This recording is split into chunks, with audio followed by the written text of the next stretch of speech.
We are very excited to have Neil back. It's going to be a very big week. All of us are thrilled about it. That's it for us here today. Please catch me tomorrow on the Intelligence Report at 2 p.m. Eastern, and also tonight on Lou Dobbs Tonight. I'm in for Lou. I'll see you there at 7. The 5 is next. Hi, I'm Greg Gutfeld with Kimberly Guilfoyle, Juan Williams, Eric Bowling, and Melissa Francis, the 5.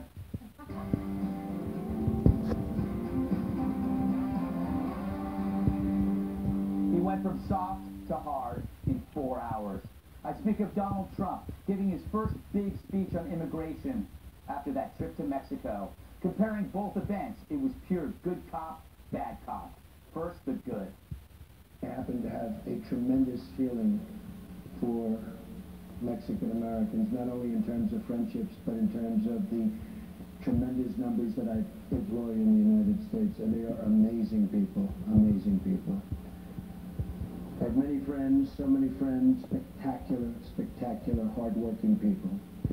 I have such great respect for them and their strong values of family, faith, and community. Well, that was nice. Oh, wait, here comes the bad cop.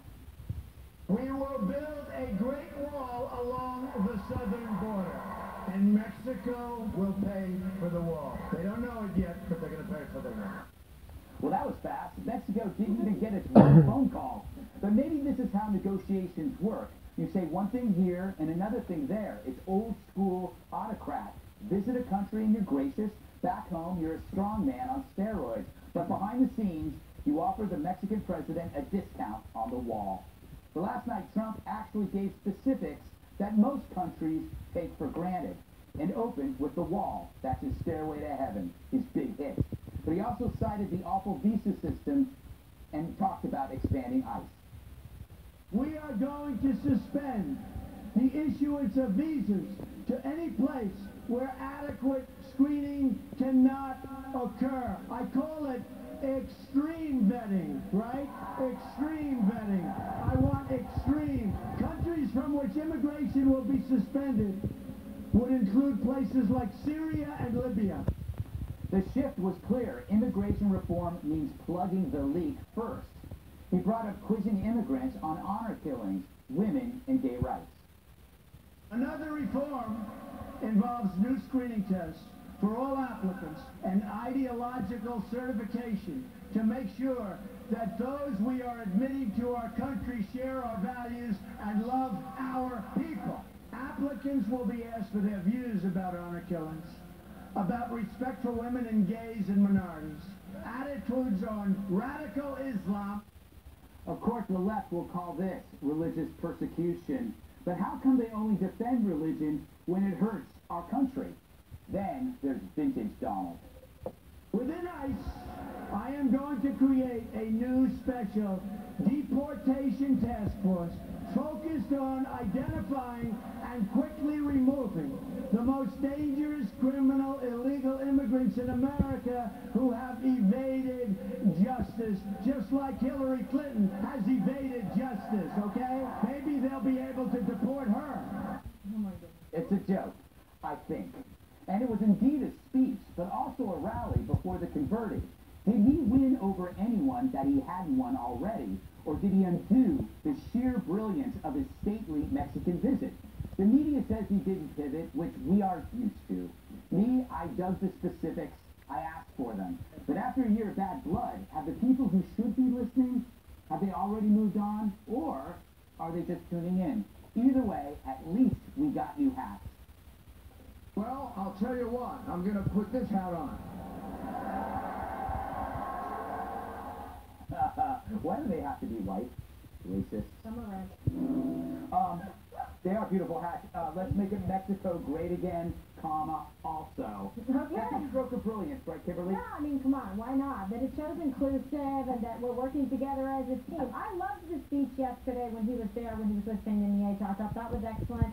This obviously was a rally cry to let him, hey, the Donald Trump candidacy for the presidency of the United States is not dead, it's alive and kicking. So he's there giving the specifics. He's taking up all the airtime. Nobody's heard from Hillary. Maybe we'll get a Christmas card. We're not sure. But it's unbelievable. He's driving the momentum, the energy, the focus. He's the one that showed up to help the families that were suffering terribly, you know, with the floods. He's the one that accepted the invitation to Mexico, and he's the one telling you the specifics that people like yourself have asked for. I asked you, Greg, has it caused you to reconsider? Yeah, I'm always grateful. I'm just wondering if it's too late. But I think I'm glad. And he also mentioned a few things that he hadn't mentioned before. So I'm always happy to hear those things.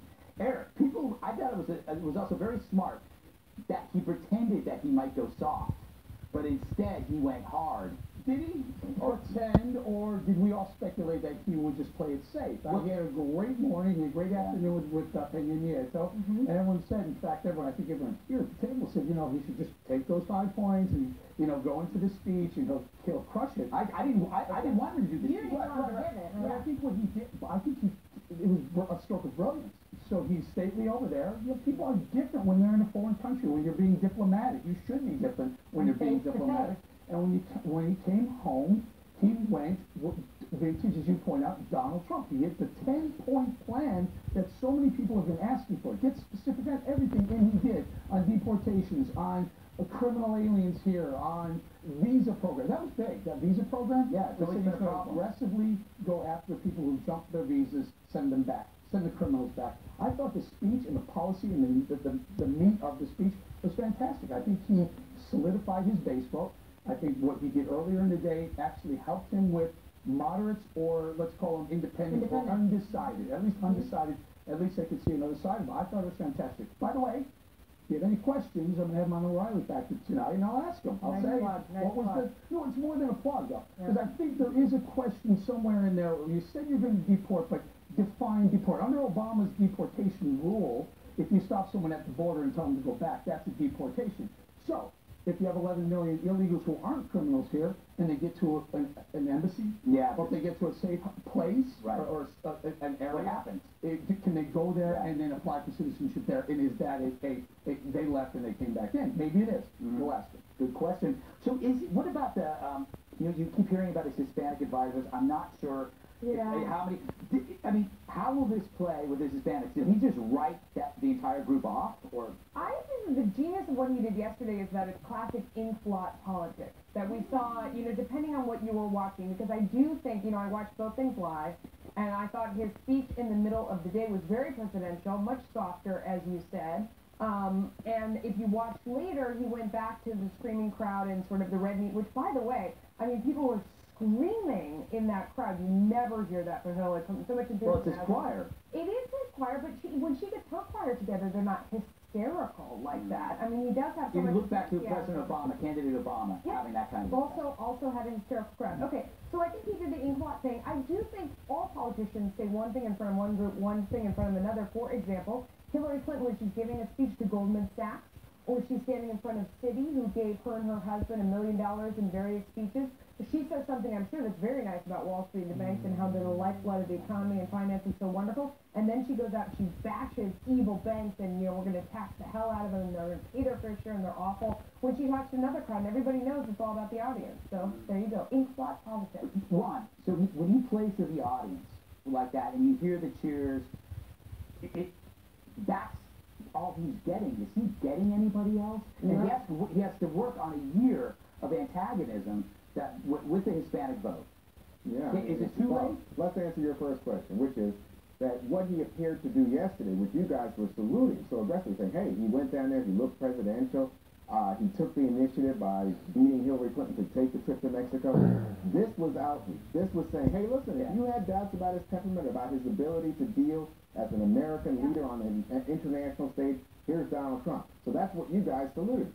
Well, then within hours, the story began to shift. Oh, yeah, he did talk about the wall, and yes, President Peña Nieto said, no, I'm not paying for a wall. Well, Donald says he didn't bring it up. Now it looks like he lied about it. No, let me finish. Clarify Hang on. He certainly did. So let me finish.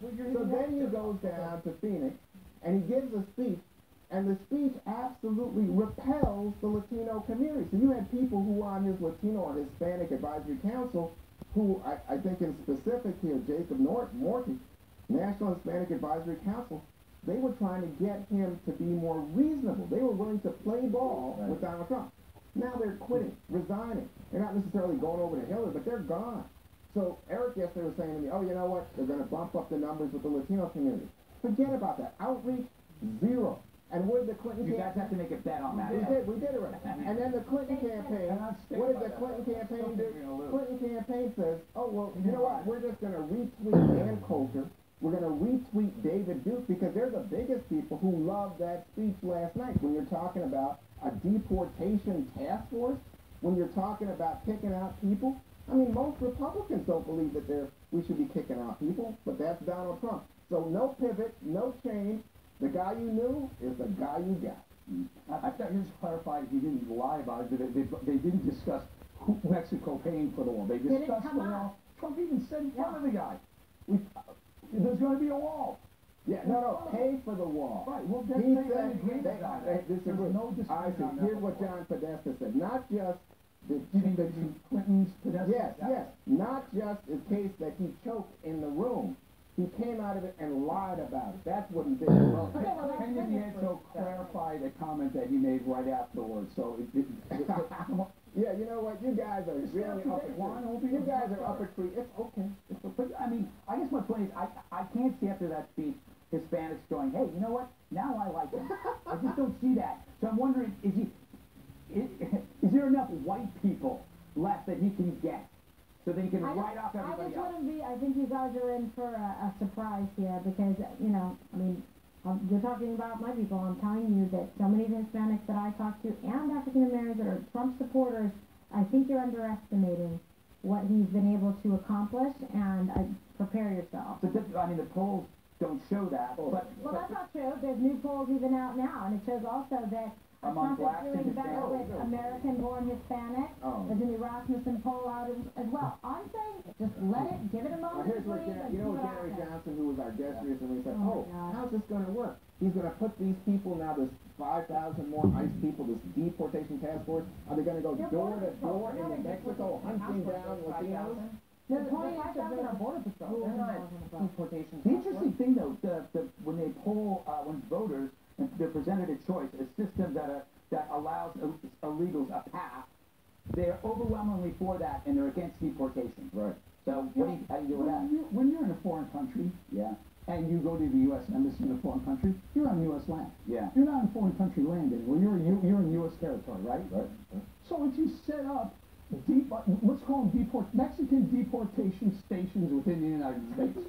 And an illegal who's here with a family says, you know what, I've been here for 5 years, I'm paying my taxes, I just want to be a United States citizen. They go to this island within the United States.